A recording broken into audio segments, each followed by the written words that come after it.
Hello and welcome to the Schooner Pod, and happy college football to those of you watching live.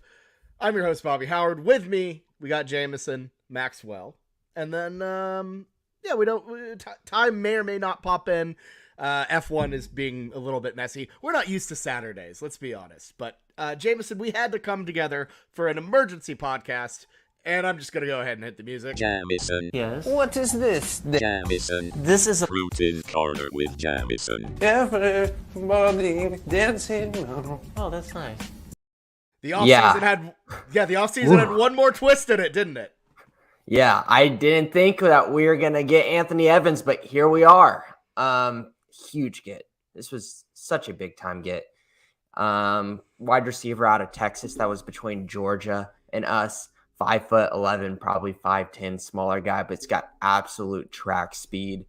And man, it just feels good to keep winning these battles over big time opponents, beating Georgia, even like though that all of the Georgia and national recruiting guys had him pegged as a Georgia commit, and then last second, everyone transferring their crystal balls over to Oklahoma at the last second. This is a big-time get and kind of solidifies our wide receiver class with Jaquez Petaway and Keon Brown. Yeah, I mean, it was one of those parts of our, of the 2023 class that was a little weak. Definitely needed a bit of, reinforcing. So that's pretty damn big. And to win a recruiting battle against Texas A&M and Georgia, I got to ask, do you think there was some bag manning going on here? That's what everyone's talking about. And to be honest with you, there's a bagman probably with every single recruit. Did it come in and get a little bit of a sweeter offer? Is that going to really cause that last second turn? Maybe, but I think in all honesty, Anthony Evans wanted to come to Oklahoma from the start. He was probably one of the locks that we saw at the party at the Palace. And looking at it, obviously he probably got negatively recruited with the whole Cale Gundy thing and probably flipped his allegiance over to Georgia at that time. But after some talking with LaDamian Washington, and I'm sure Brent Venables coming in and becoming the leader of his recruitment, he thought, this is where I wanted to go to begin with. And I'm not committing to Oklahoma for Cale Gundy. I'm committing to Oklahoma for Oklahoma and more so Brent Venables. So I think that when it came down to it and he started thinking about it, I'm going to go to the school that I originally wanted to go to. Yeah, for sure. Ty, good to have you on the pod. We were just talking about the matter of a bagman potentially being involved here. Do you think OU's up their bag game, or what's going on here? I know Jameson is our guy in terms of recruiting on like the players.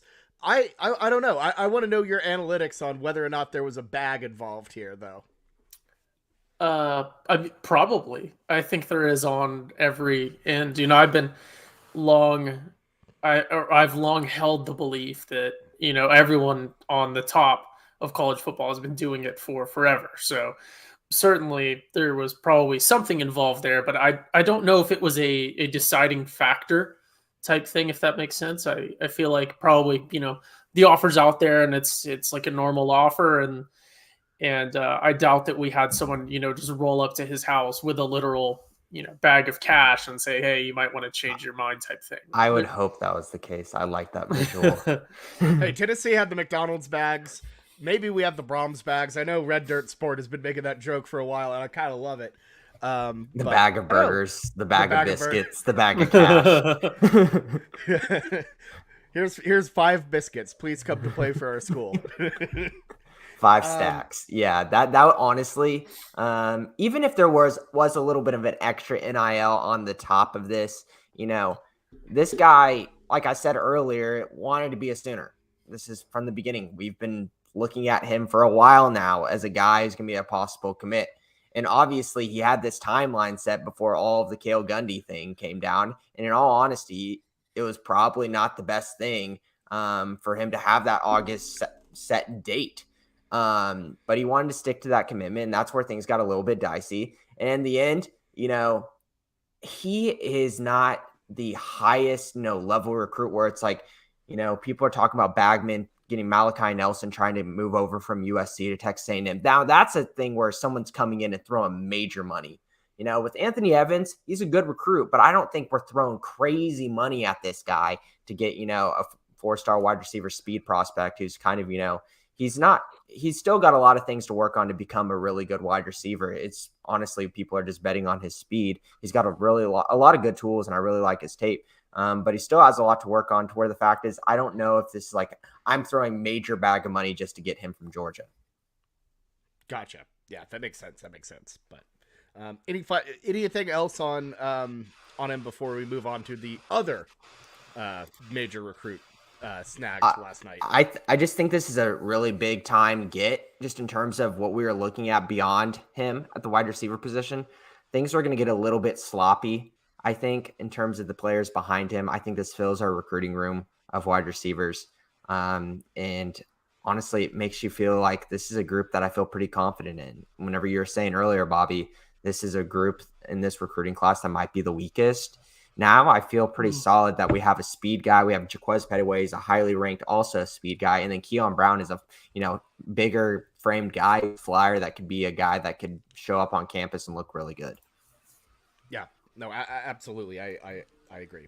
And then also committed last night with an all-time like kind of hat like game situation. Yeah. Makari Vickers, the safety out of I believe Florida, was it? Tallahassee. Yeah. Tallahassee. Yeah, there you go. I was right. Makari Vickers out of Florida. I wish we had this video. Ty, have you seen what he did with the hat game? I have, yeah, with the custom boxes and the golden hat, the miniature golden hat, which is kind of weird. I've never seen the golden hat used for a commitment before. Like that's kind of groundbreaking stuff. Mm-hmm. It's the very little cool. flimsy little gold hat. I really liked it though. But he did throw the OU hat at the beginning, and I saw that and go, "Ooh, okay, that's a little bold. We're gonna come back to the OU." Everyone knew he was going to OU. He's been pegged to go to OU for a while now. Maybe 2 months ago we were worried about an Alabama, but since that time, it seems like we felt pretty confident in Makari Vickers to OU. One of the locks, most likely from the party at the Palace, and this is a big time get. This is a top 100 safety, and he's a big body kind of guy. Alabama wanted him. This wasn't just one of those situations where Alabama's in the top 2 versus Oklahoma, and there's maybe a spot open for him, but maybe not, and he's deciding to take the spot that's readily available to OU. We've seen that at times with people's top list with Oklahoma. This was a take for Alabama. They would have taken Makari Vickers and been happy about it. So this is a really, really good thing for us. And if he hasn't really been faltering or going back and forth in terms of the pundits and recruiting experts between Alabama and Oklahoma in these past couple months that he's been favored, I feel pretty good about holding on to him. Yeah, no, absolutely. It's a big time get. And anytime you could go in and beat Alabama like that, that's pretty damn solid. So I know I for one am pumped about that. Ty? Like both of you guys have said, I think we have to continue to emphasize landing a 4-star, super highly rated defensive back over Bama. Not to discredit Michigan, I understand they're fairly good this year as well, but to land someone like that, of that caliber of recruit from Florida over Alabama is massive, because OU has had this. Everyone always lands a big fish here and there. I think one of the big examples of a sort of a more typical in the past OU big defensive back land is a guy like, not to continue to beat the dead horse, but like Buki, where he's really highly rated and had, all those schools on his watch list and stuff, but nobody really wanted him when it came to that competitive stuff. And we sort of scooped him up. He had the big schools looking at him, but it wasn't something where it was just a pure on battle. Both these top schools want them. And this just speaks to where we're going in the future in terms of producing a defense, and then also the buy-in and the ability of this coaching staff to recruit, is we can go out there to the state of Florida, deep in the SEC, and say, hey, we're coming in now. We're new in town in terms of recruiting like this, but we want you to come here. And like we talked about, this guy was pretty set on OU the entire time. We don't think he's going to flip, but he's the entire time. It was not a David and Goliath, OU got lucky and sort of underdog upset story in recruiting. We went out there and we just straight up recruited this guy. He wanted to come here, and it's been the story increasingly with defensive prospects, which is so exciting. Yeah, no, absolutely. And, to me, the two biggest trends that came out of this offseason were the strength on defense and the strength in Florida. And, specifically the Southeast in general, that's important as that is our new footprint. But Florida in particular is just like it is the hotbed. So I know I, for one, am very, very excited about that as well. Yeah, we're starting to see it. We kind of talked about it in our trivia episode. Other than OU and Texas, Florida had our most commits in the recruiting class last season. And most of those guys came kind of at that last end whenever Brent Venables took over. Jamarian Burt, Alton Tarver, R. Mason Thomas. These were guys that came in at the last. And now here we go again. We're really taking the southeastern area of the country by storm and taking a guy that a lot of schools wanted in Makari Vickers. This feels really good. And moving forward with this class, my God, guys, we're number 4 right now in 247. And right now, if it just ended, this would be our best recruiting class of all time by the numbers. Yeah, that is just nuts to say out loud. In the internet era, that's insane. Especially considering the classes we got, with, Rhett Bomar, Rhett Bomar and Adrian Peterson, for example, in I think 2003. So like 4, it was 2004. Well, no, yeah, you're right. The class of 2004. Yeah. Class of 04. You're right. My bad. But yeah, no, like that ranks up there with some of the best. So I know I, for one, would be, what a win that would be to get that type of class without even coaching a single snap of football. Mm-hmm. For sure. Well, and it has to be said too, I understand I'm not our recruiting expert, but it's something that not a lot of people have spoken about is when we took Brent Venables on as our head coach from Clemson, you are also taking on, there's all these other human relationships that you're not seeing, and things like relationships with coaches at different schools in high schools in the southeastern area and things like that Venables had established at Clemson. We're also gaining that. So I think a lot of people look at recruiting in terms of the very important relationships between the coach that's recruiting and the individual player.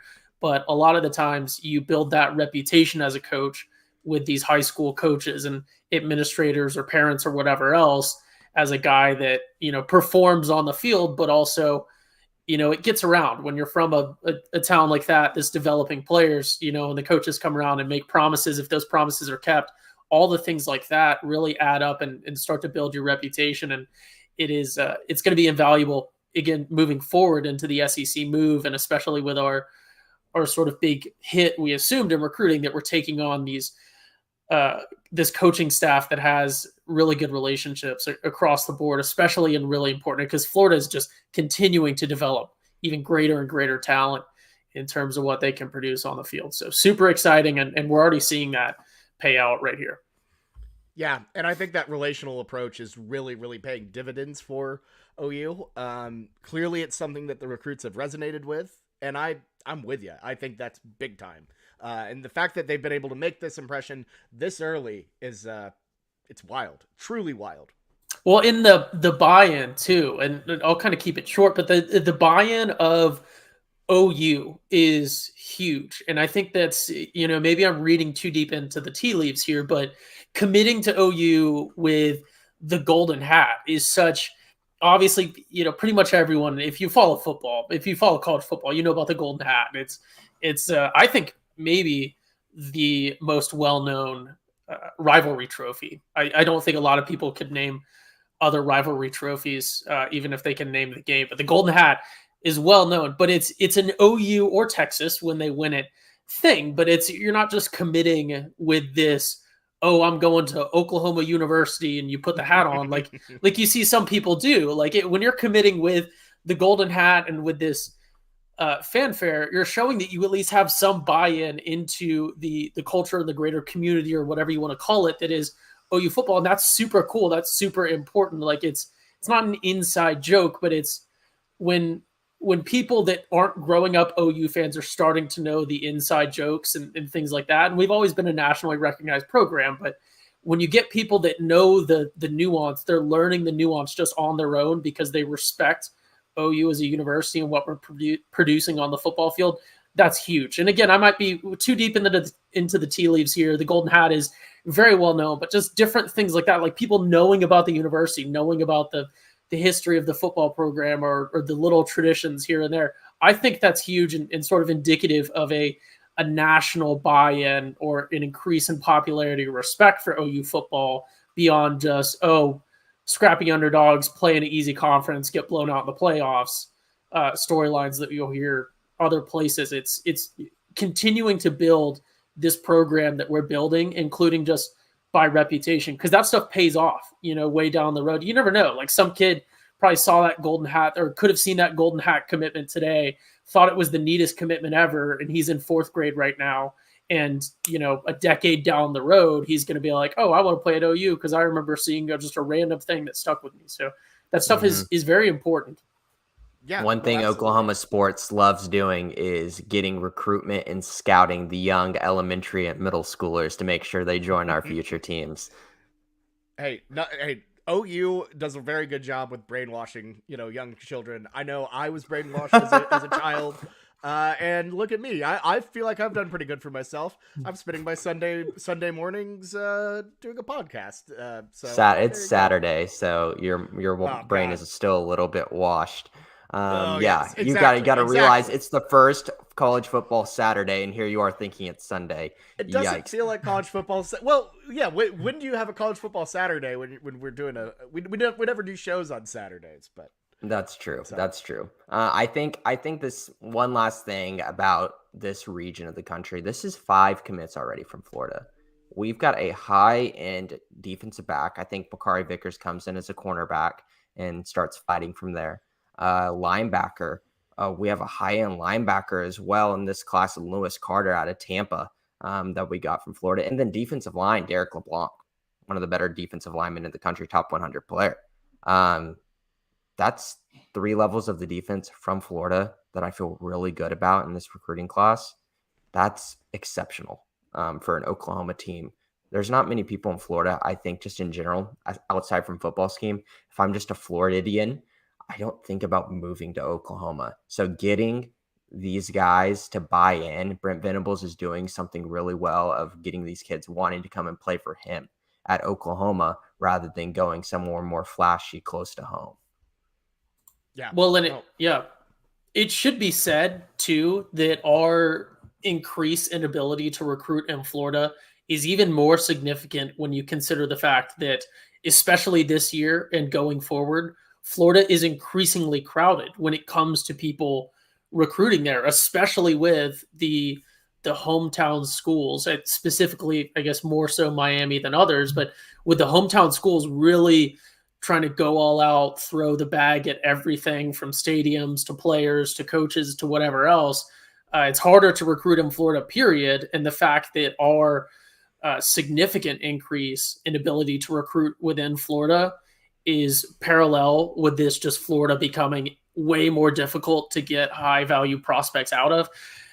That's extremely indicative of how well we're doing. When you really consider how well we're doing, how well we've begun to do, and then the fact that the competition has also significantly increased, that's a really, really good sign.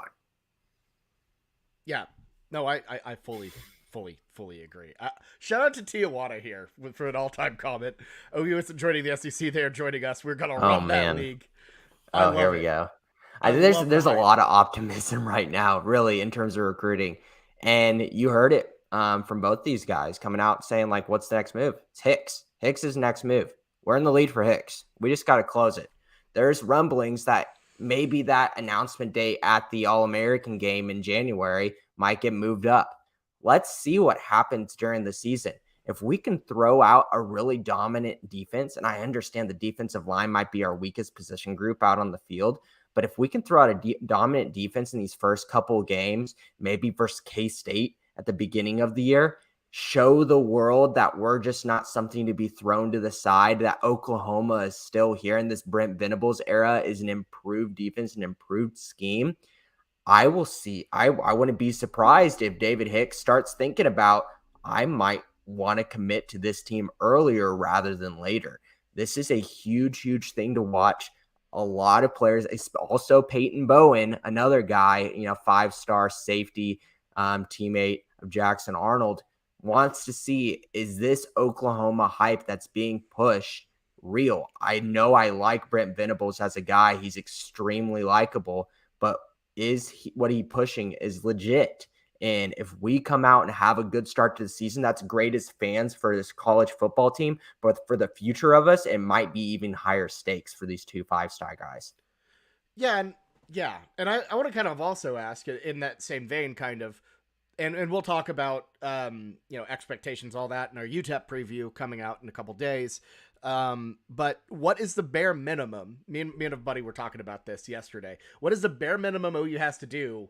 Or what do we have to do on the field to keep this momentum going? Like, what do you think a good season would be to be like, hey, we're not frauds? And Ty, I'll actually let you answer that one first. On that, what do you think OU has to do? What's the baseline? What's like a C grade? Let's say. So a C grade. I think there's 2 answers to this. There's the absolute worst case scenario to still continue the hype.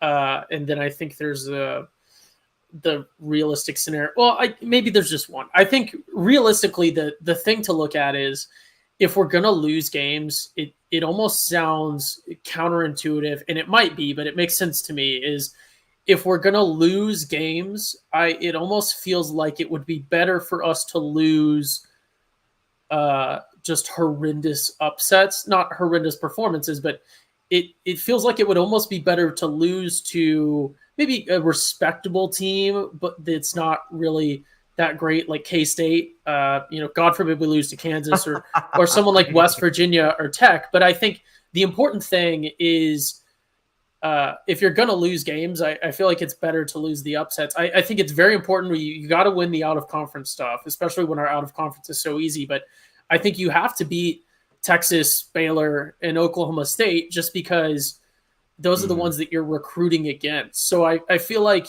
you get all the memes of like, oh, so-and-so lost to Kansas.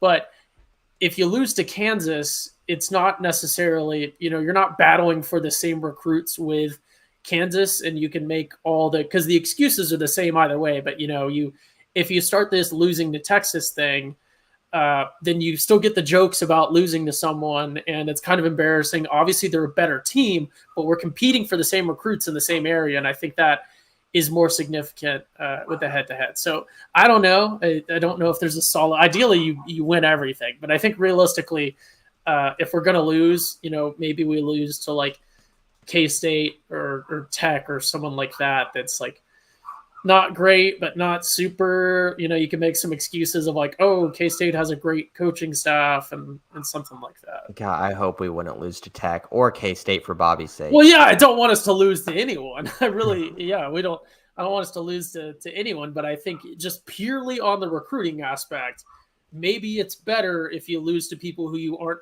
directly competing for the same recruits with. Fair enough. But you also, on the other end, don't want to be like labeled as a bunch of chokers. So it's a little tricky. I would say my baseline, my C grade is like making the Big 12 championship and then losing it, I think would be more than okay. That's a C. I think that's a C. I think with the expectations at OU, I think that's a C. Especially with how the hype's been, I think that's a C. I know that's kind of crazy, but here's my thought process on this. Whenever you say C, I think about it in this mindset.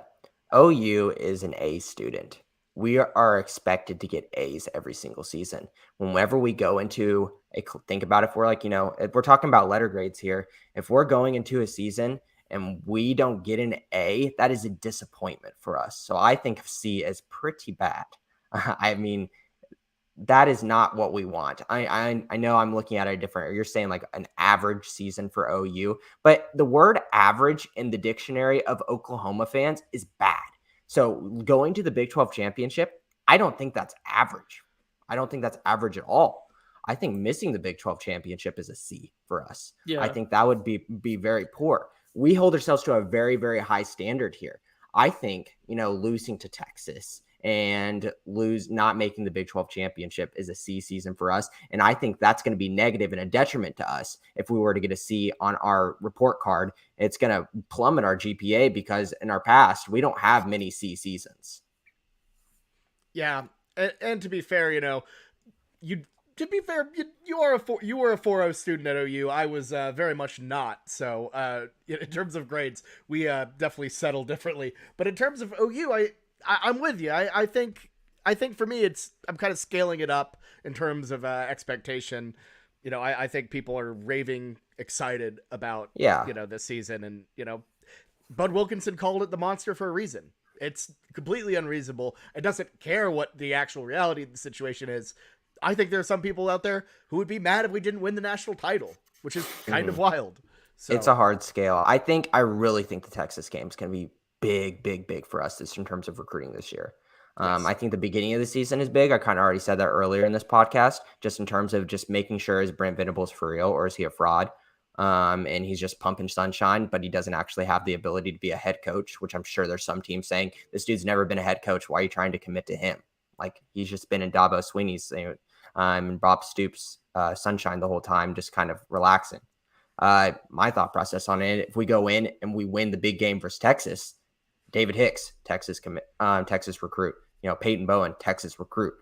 They go to school with plenty of Texas fans. Just think back to the high school, middle school days where you're in class. And if you're an Oklahoma kid, you know, there's a rivalry between people who are Oklahoma and Oklahoma State fans within the school. That's just what kids do. In Texas, I mean, none of us went to Texas high schools, but I know from people that were OU fans in Texas, it is quite the difficult battle to beat Texas A&M and Texas fans in terms of high school. And if you win that Red River rivalry, that is a big deal in terms of clout. And I guarantee you that is a big deciding factor in terms of confidence, where I say like, oh, OU just beat Texas, and all my teammates in Denton who are Texas fans, guess what? I'm going to be committing to Oklahoma because they're the best team in the region. Yeah. And I think I'm with you, like doing whatever you can to prevent Texas from having any momentum at all.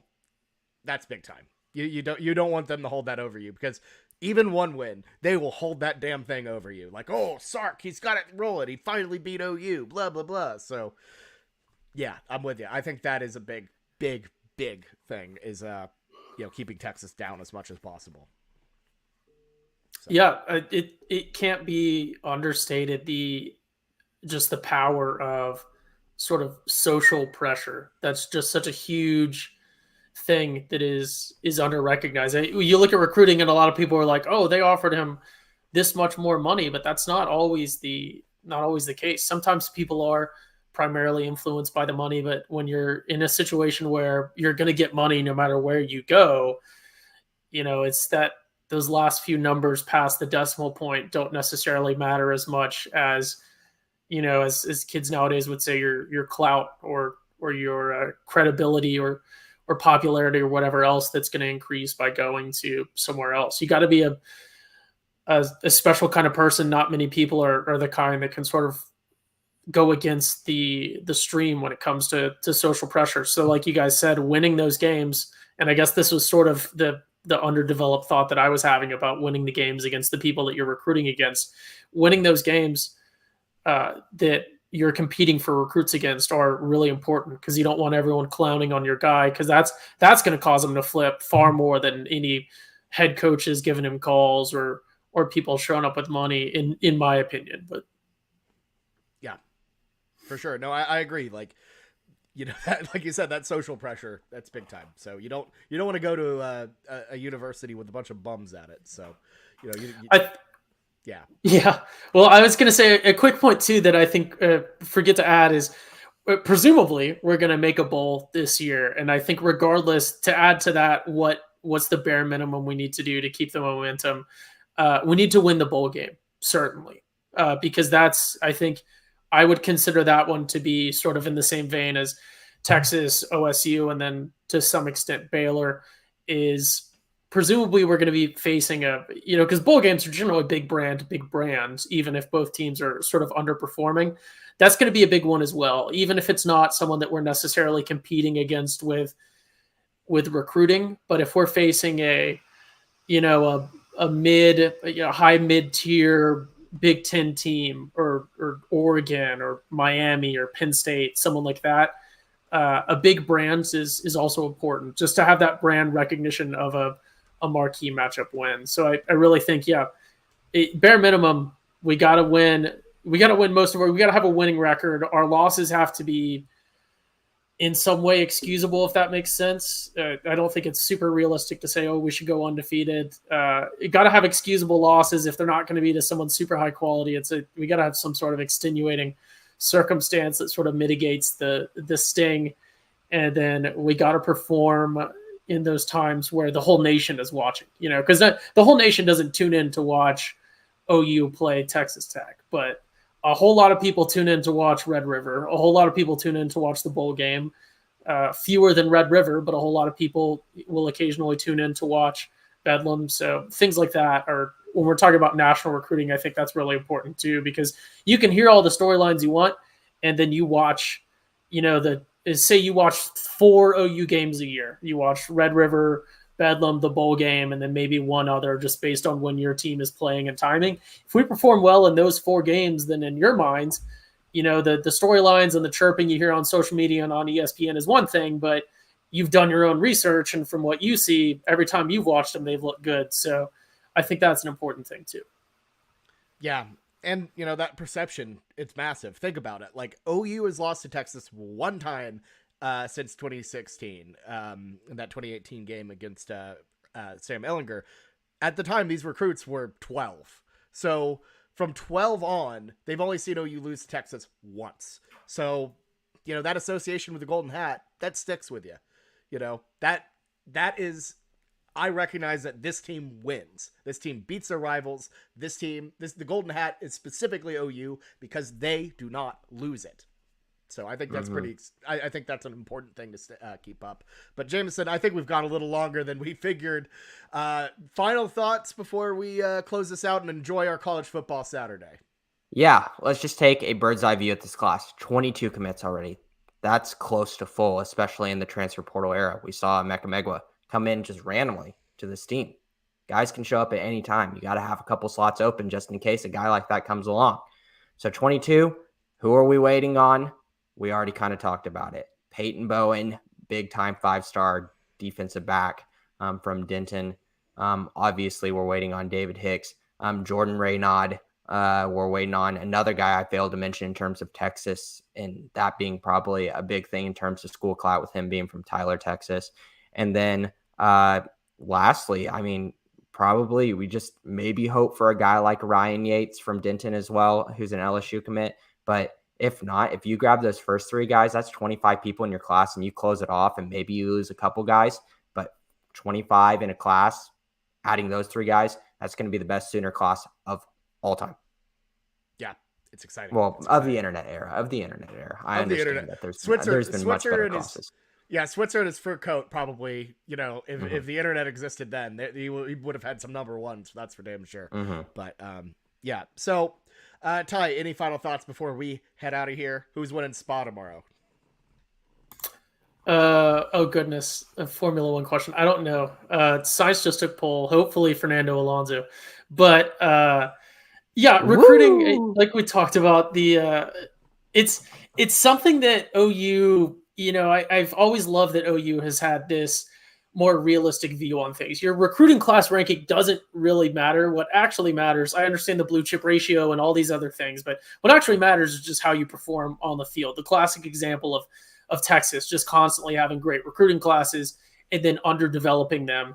And then other schools, the Mississippi schools come to mind, where they generally have pretty good recruiting classes, but they also generally overdevelop their players, bringing in guys with lower rankings and producing NFL caliber players, guys like Dak Prescott. But OU fans have always been super realistic about recruiting class and about how you're not winning anything by saying, we have this best recruiting class. So I would implore OU fans to stay realistic about that and realize that this is very important. It's increasingly important when we move into the SEC, because all the SEC schools are very big on their recruiting rankings. I don't think you can talk to a Texas A&M fan without them mentioning recruiting class rankings. So that's a very important thing. But at the end of the day, we've just received these tools, or we've received these little pieces, and now it's our job to cook the meal with them and serve that meal and hopefully have a delicious meal with our new recruits that we're coming in. So eat. Just because we have the good ingredients doesn't mean that we can cook them. So it's important that the chefs and the cooks and everyone else knows their stuff as well. So I don't want anyone to get too crazy about it. We should absolutely be excited and celebrate it. But this is Oklahoma, and what matters is winning the conference and everything else. I agree. So, yeah, I'm falling apart at this point, boys. Legitimately. Very good show. Very good show. Thank you guys so much for coming on such short notice. Well, relatively short notice on a Saturday morning. You know, we're bringing our lunch pail to work. You'll love to see it. So, all right, everyone, get off this recruiting podcast. Go watch some college football. Let's have ourselves a day. If you're watching this back, then just, listening to this back on Sunday, go enjoy a Sunday. It's college football season. We are going to be coming back next time with our UTEP preview. We're here. Off season's done. It is the season. Let's get this thing. I'm pumped. You guys should be pumped. I think you are pumped. Let's do it. This has been the Schooner Pod. I've been your host, Bobby Howard. On behalf of me, Jameson, and Ty, have a good ass weekend. Boomer Sooner. Ass weekend. Ass weekend.